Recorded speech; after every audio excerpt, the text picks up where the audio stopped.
為何喝過那咖啡杯，無辜失蹤了？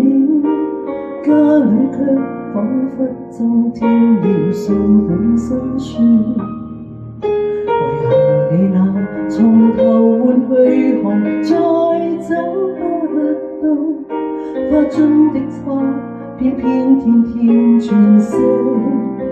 也許這刻你仍然尚未發覺，家中有這一個風夏，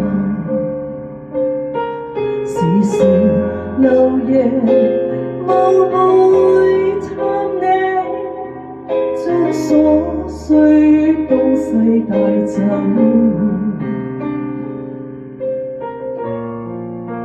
然後又放低，在你的唱機放低唱片是我，算是暗中一起分享過首歌。從你的套房帶走被單是我，你睡過的，至少我都睡過。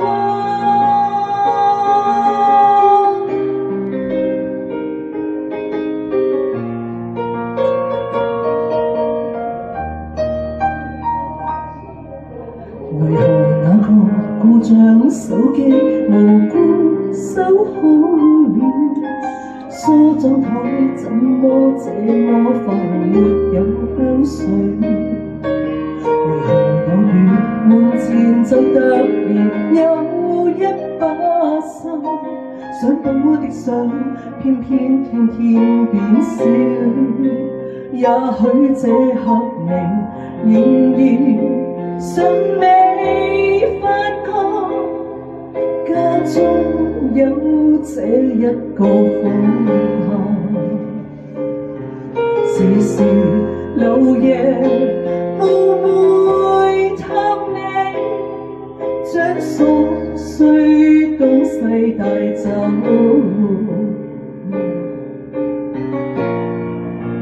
然後又放低，在你的唱機放低唱片是我，算是暗中一起分享過首歌。從你的套房帶走被單是我，你睡過的，至少我都從你工作間帶走廢紙是我，照着你的筆跡寫封信給我，從你抽屜中放低戒指是我，